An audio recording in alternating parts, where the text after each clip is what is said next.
Hi, this is Jerry. We're back. We're going to do a beef Wellington today. It's a elegant dish. It's a dish that takes time and prep, and there's certain steps you got to follow to get it done properly. I'm just going to go over the ingredients first. First thing, of course, you're going to need your beef tenderloin, which is Sun and Blonde. It is an expensive cut of meat because it's never used on the cow. I mean, it just does not get used at all. So that's why it's so tender. And we're going to take and go to that and break it down, get all the fat, and have a nice piece of meat when we're ready. We need prosciutto, which you can pick up any place at all, any store, different types. I just picked this one up. It's an easy cut. We need shallots and garlic. I minced up one clove of shallots and about 2 cloves of garlic, along with 2 pounds of mushrooms. That's going to make our mushroom dowsel, which is basically a reduced mushrooms. They're going to be diced up, minced up finely, and we're going to take and cook them off, get all the water out of them. You're going to need your puff pastry, and you're going to need a nice mustard, any type of mustard that you like. I picked up this. It's an English mustard. I know a person that really enjoys it. Also we're going to need an egg wash when we're ready to place it in the oven. And what I did is I grabbed a pan and I put some beef stock in it, and what we're going to do is we're going to reduce that down some as we're doing all this, and we're going to go ahead and take and make a nice sauce to put down and then place the Wellingtons on top. And I made this is just a little bit of beef stock with a little hint of Worcestershire and some cornstarch. So when this here sauce heats up enough, reduces down, I can use this to thicken it just that little bit more to make that sauce so it all comes together. Okay, we're going to take and go ahead and start breaking down the beef tenderloin here. You see all this fat sitting on top. What we need to do is go ahead and take our knife. I use a boning knife. You can use your chef knife if that's what you have. And you just want to try to get up underneath the fat and pull it back, and then just start scraping and start just breaking it down, getting all the fat off. You can see right here, this is the tougher fat. See, I caught a piece of it. It's just if that cooked with the meat, it would be tough. And what we'll do is we'll get this all cleaned up, and we'll come back and we'll go to the next step. Okay, we're back. I just wanted to show you how far along I am. If you come around the side here, you can take a look at it. I've gotten a lot of the fat off and a lot of the skin off. This is just hard skin, the silver skin, and it's looking pretty nice so far. You know, you gotta have a very sharp knife. That's why I use my boning knife. You getting that? And you can always ask the butcher that you get it from. Like, I got mine from Sam's, and I know how to do it. But you can always ask, if you go to like a meat market or something, you can ask the butcher to take and, please trim it up, take off all the fat. They're still going to charge you the same for the product, but you already have it all done and ready for you. I just wanted to make sure I commented on that because it is a lot of work. It's a lot of extra work, stuff you have to do to prep and get it ready. Okay, we're back. I'm done. This is my tenderloin that I ended up with, that I'm going to be making for my beef Wellington. You can see how much fat came off of it right here. And these are pieces that I can still use some other day to make little steaks or whatever I like. But this is what we're using today. I just wanted to bring you back and show you that. And I'm just going to take and salt and pepper it and set it in the fridge so I can clean up. What I wanted to bring you back to show you was this is approximately 2 pounds of mushrooms. I know it seems like a lot. We may not use it all, but I'm going to mince it up, and that means fine mince. I'm just going to go through it, each one. I'm just just going to rough chop it and get it to a small dice like this here. Just like a mince. That's what I'm going to do to the whole batch. Now, some people will use a blender, stick it in a little mixer or something, or a little blender, and they're done. I do things by hand. That's the way I was taught. Okay, we're back. I got all the mushrooms diced and minced up, just as small as I need them. Now what I'm going to do is I'm going to turn my pan on. turn it up to about 7 so we can get this cooking. I'm going to add some olive oil, which I love to use. That's just for the shallots and the garlic, so that when I add the shallots and garlic they don't burn, they get sauté and a little translucent. And then I'm going to toss the mushrooms, stir them together, and we're going to start cooking them out. And from there, I just wanted to mention, I'm leaving my puff pastry out because I need it to get soft. If you ever notice, you go pick it up in the store, it's usually in the freezer section. So I'm leaving it out so it gets soft, so it's manageable, so I can work with it when it's time.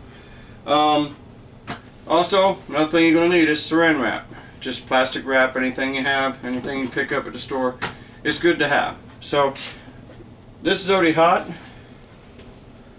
I'm going to go and add that shallot and garlic. Put this over here so I can go and sink it a little bit. Just let that go for a second. Only needs to go for a few seconds, and then we'll start adding everything. I'm just going to put a little bit of salt, a little bit of pepper in the bottom of the pan. And then I'm going to start adding my mushrooms. And what we want to do here is we're just going to watch this and just cook and make sure we keep it moving on the bottom. Same thing we did before. Don't let it sit too long in one spot so it does not burn. But what are we going to add to this? I mean, is there anything else we need to add to the pan itself? No, because as the mushrooms cook, the water is going to come out. It's going to sweat, and all the mushrooms are going to create some water, and you'll see that here in just a bit when I bring you back. Yeah, I just wanted to bring you back and show you the water content coming up out of there. You can see all that water from the mushrooms, and that's just we're just gonna let it cook, and it's gonna cook probably a total of about 15 minutes or so to get all that water content out.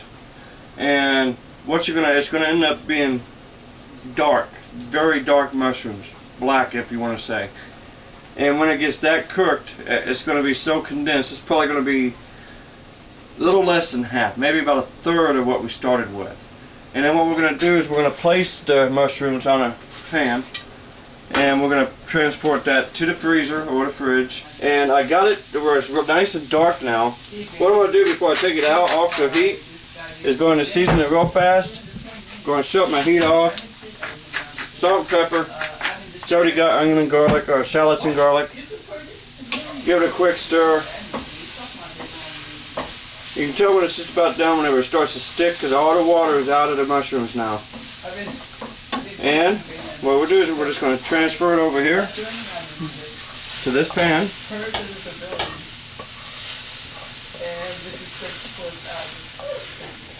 So that I can place it into the freezer to cool down quick. And everybody should know that when you want something to cool faster, it's not good to leave it in a pile. Always take and spread it out. And leave it kind of rugged. Don't smooth it out. Just spread it like this here. And we'll just stick it in the freezer and let it cool down as quick as possible. Okay, we're back. What I'm going to do is I pulled my meat out of the fridge. This is my beef. And I'm going to take an oil pan nicely, generously. And I already got the heat on, so I can heat the pan. We're going to sear the meat. We're going to sear the beef off, and I'm going to place it onto a clean plate and let it set into the fridge to cool down. But before we put it to the fridge, we're going to take and brush it with our mustard. After the beef is seared is the best time to add the mustard, because as it's cooling, the meat's going to draw in the flavor and the ingredients from the mustard and make it just infuse into the meats. And we're not cooking it through, we're just searing it off. That's all we're doing. We're just going to get the outside a nice golden brown or a little darker maybe. And it's almost to heat now. I got a pair of tongs for this because it's going to be easier for me to handle once we get moving with it. I'm just swirling around my oil to get it all throughout the pan. And I'll just go ahead and place the beef in. That's what we... Okay, something I want to add when you're stirring off your beef. The very end here. Make sure you go ahead and pick it up. Send it on in real fast. Both sides.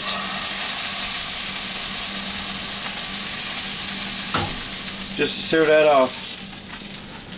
And then we want to place it down. Push the pan back. And we want to go ahead and apply our mustard to it. Now what I got is a tablespoon here. Just so I can get in there and get some out. Teaspoon. Oh, teaspoon. I'm sorry. My assistant corrected me. Maybe she should be doing this. And then we just take a brush and we brush it on. Like I said, it's always best to take and apply the mustard right when it comes out, when it's nice and hot. Just a nice even coat. Don't make it too thick. It don't need to be thick. It just needs to coat the whole piece.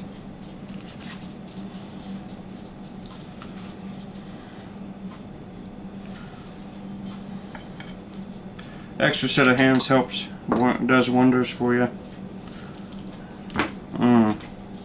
It looks great, smells great already. Don't you agree, Tiff? Yeah.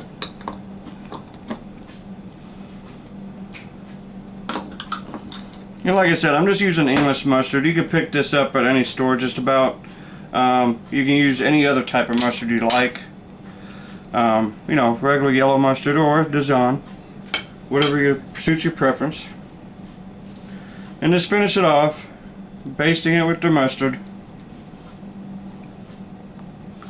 And once you have all the mustard on there, now what we want to do is just take and put it into the fridge and let it cool down some.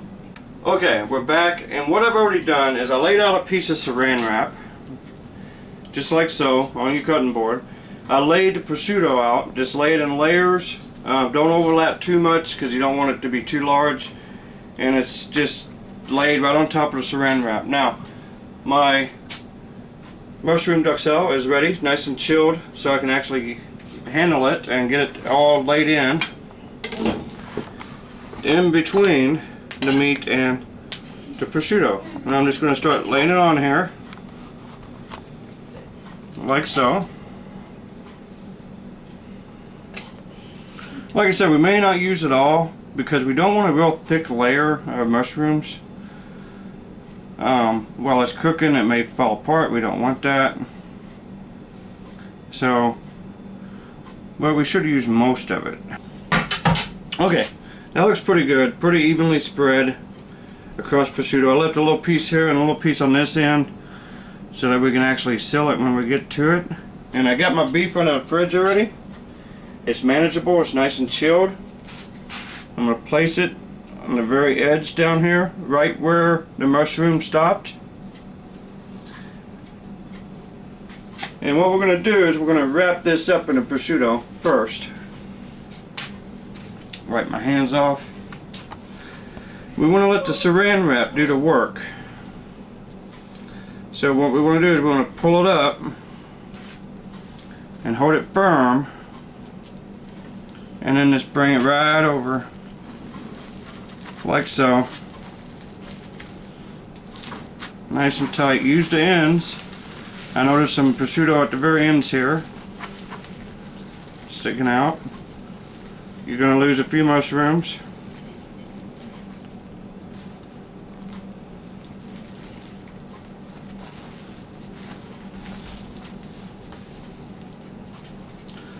And there we have it. Now, we're going to take this and we're going to put it on a clean plate and put it into the fridge to chill.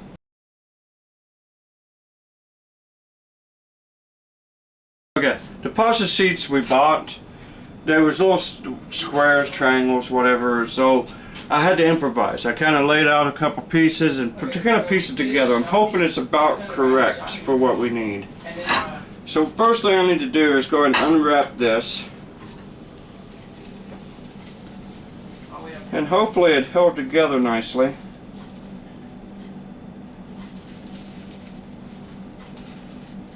some fish.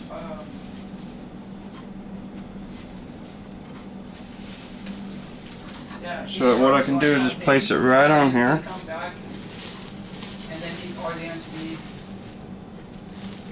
after he shot me. What? Okay. And so same thing as before, saran wrap. Let it help you. Let it be your friend as you're pulling. Taking grab a hold and turn. And just keep a hold of it. And what you want is when you get it towards the end here, is pull back the saran wrap a little bit from the pasta. I mean from the feel it from the pastry dough, like so, and bring it straight to the pastry dough. And then bring it back. That way we know the pastry dough is touching, and we should have a nice firm.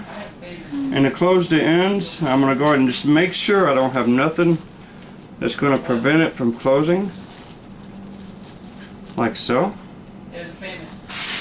And the same thing over here, looks good. I'm just going to grab the two ends, squeeze them together like before, just like we did a minute ago, and just roll it.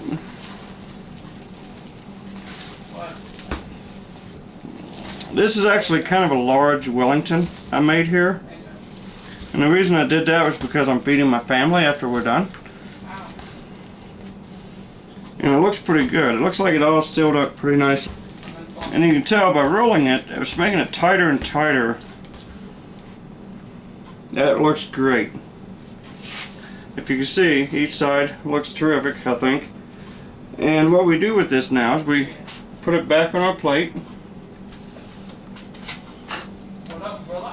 Just like so. Make sure the ends stay nice and tight. Okay, what we're going to do is we're going to sit this in the freezer. Look at me. We're going to take this and set it into the freezer is what we're going to do. We're going to set it into the freezer, let it set up nice and firm. And then I'm going to bring it out and get everything else going to finish off.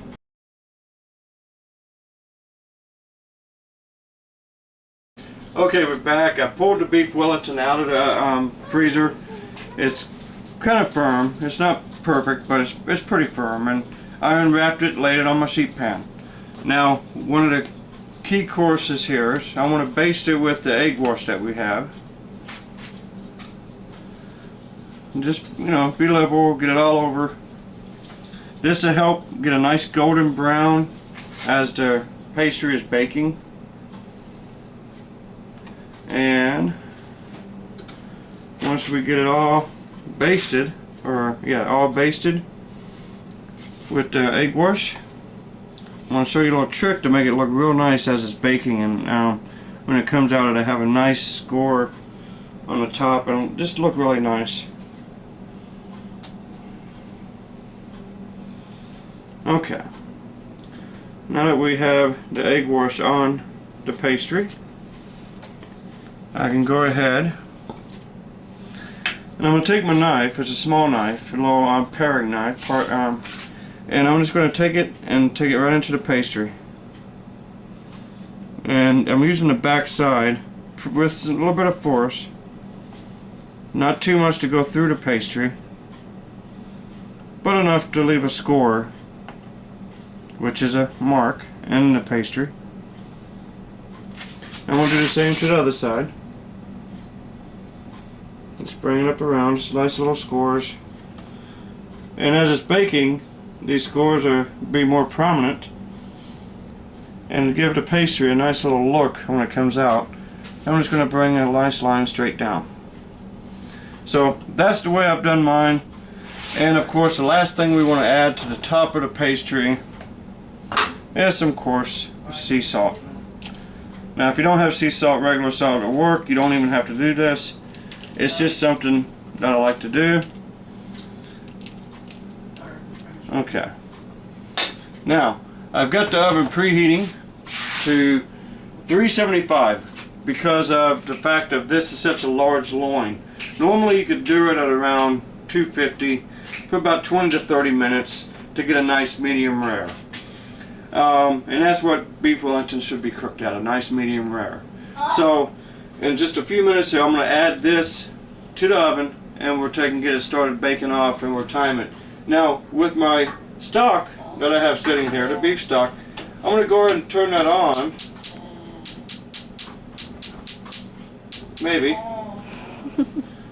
And I'm going to start that to simmer. I'm going to let that simmer. And as it's simmering, it's going to reduce down. Now, when it gets so far, I'm going to add a little bit of beef stock here that I have the cornstarch sitting in. Just a little at a time. I just want a nice, kind of a thick sauce. Not too thick, though. Just so it does not run on the plate. I'm going to add this to it when it's time. And that way, it'll thicken just a little bit more. And when everything's ready, I'll bring it out and let it set and rest. Good rule of thumb, something this large, I would say at least 10, maybe 15 minutes rest whenever you bring it out. If it's a smaller one, maybe half the size, you could probably go 8 to 10. It's taken my beef Wellington a little bit longer. It's probably going to go for like 45 minutes, maybe 50, because of the size that I made it. So I just want you guys to be aware, you know, if you make a smaller one, you know, if you look at mine, whenever you take a look at it, if you make it half the size, 30 minutes is probably just about right to get it about 135 to 140. That's a nice medium rare. And that's where these need to be cooked at.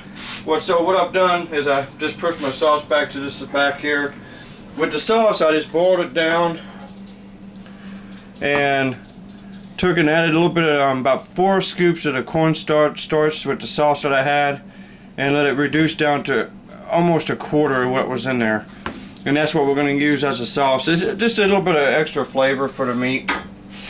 And I went ahead and put on some asparagus. And with the asparagus, we're just blanching it in salt water.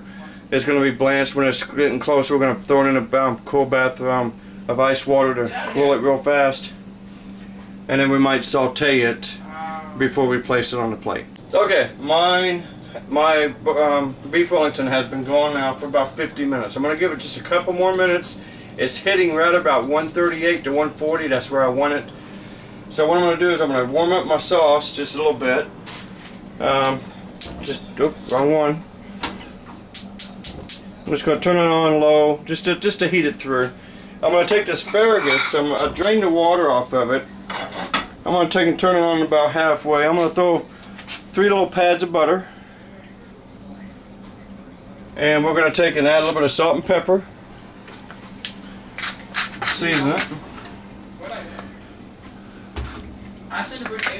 And we're just going to saute the rest of the asparagus now. That's all we're going to do to it is salt, pepper, a little bit of butter.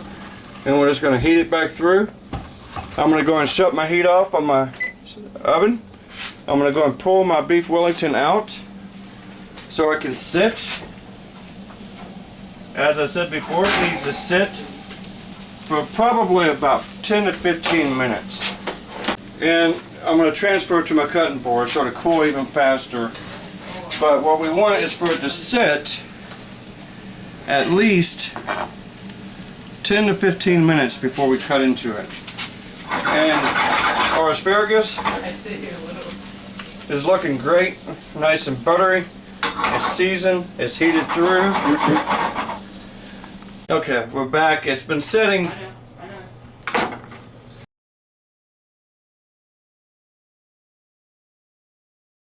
So I'm going to go and plate this dish so we can take and see what it looks like. This is that sauce I made. I'm just going to place some on the plate. Just like that. And of course, we'll place our beef Wellington on it. Off to the side. And of course, I'm going to go ahead and add just 3 or 4 asparagus. Just to make it appeasing. It looks beautiful to me. So now I'm going to give it a taste. And we're going to see what it tastes like.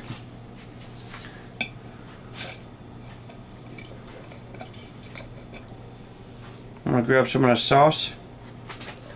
And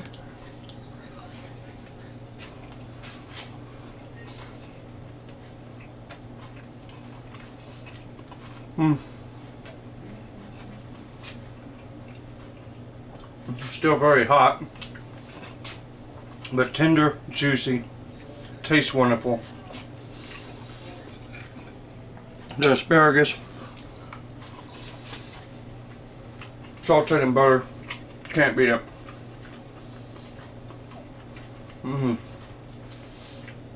That is so good. Now, if you like yours cooked a little bit longer instead of medium rare, you can always cook it a little bit longer.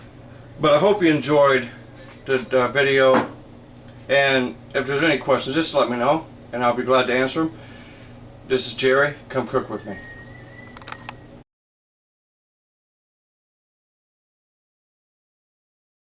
Okay, we're back. I cleaned up, I seasoned the beef, salt and pepper, and I'm going to place it into the fridge, or have my assistant place it. No, I'll place it into the fridge. Either way, it's just going to go into the fridge.